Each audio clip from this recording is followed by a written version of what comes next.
So, what do you want me to do with your hair? The hairdresser, a Depagoronan, asked. Cut the hair on the head to something like 10 millimeters. Alright. And what about the hair on your face and neck? Just leave them be. I'll take care of them myself later, Jack answered, his head the only thing sticking out of the light blue cape. Yes, will do, valued customer.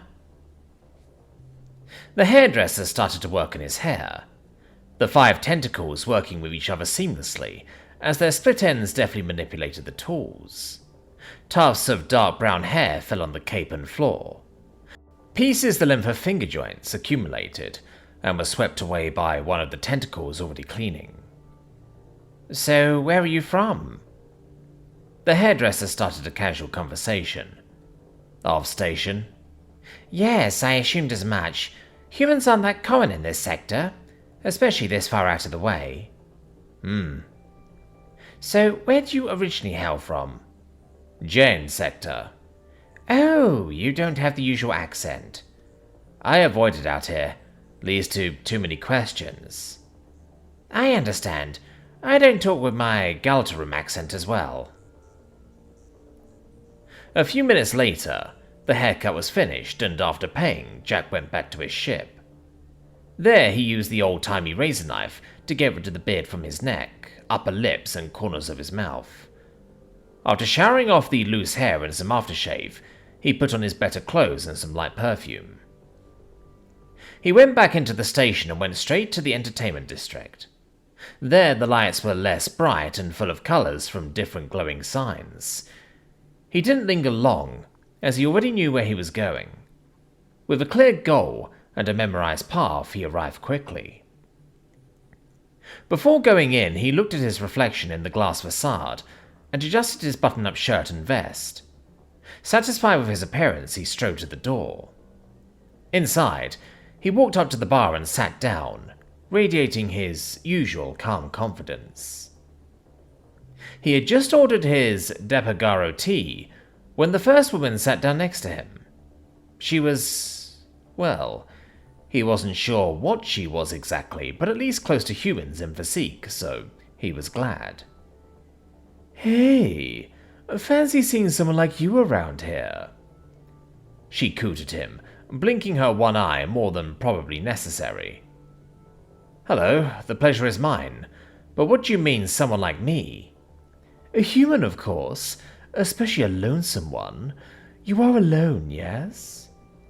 I came here by myself, yes, but I am no longer alone, am I? He smiled at her.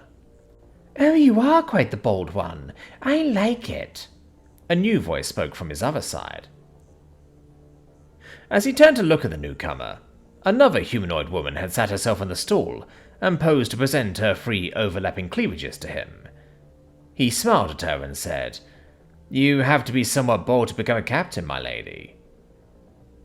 Oh, do you want to become a captain? She asked. Do you perhaps need some funds for a ship? The one-eyed alien lady asked at his other side, trying not to lose his attention. Oh, no, thank you very much.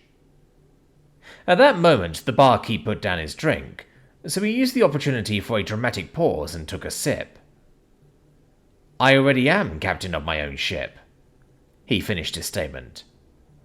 The first woman, who seemed bummed about her failed proposition, now had a new flame burning in her eye. Really? Captain in your young age? The second woman inquired. Yes, really, but I am not that young anymore. I am well in my 30s. Are you? I thought humans that age looked more worn. She was astonished. I do have quite a few gene mods and wetware in stores, so I will live much longer. So it's not really a surprise I look like I'm in my early 20s, he explained. Gene mods? Wouldn't these make you a noble? A third voice asked from behind him. Not really. Only purists don't have some kind of gene mods, especially since they give a plethora of hereditary advantages. Well, that's a shame, but you guys don't give much for nobles anyway. True, he agreed. turning around to see a woman with rainbow-like skin and a voluptuous four-armed body.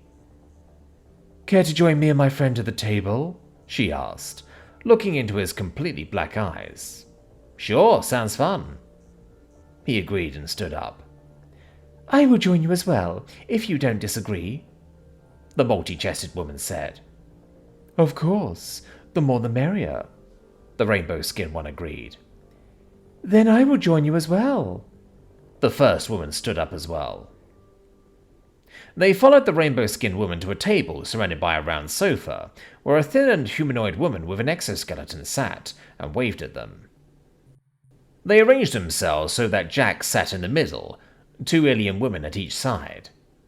Soon, intoxicating beverages flowed, and the women scuttled ever closer, exchanging verbal blows to try and gather most of his goodwill and interest. "So, how big is your ship exactly?" the exoskeletal woman asked at one point in the conversation.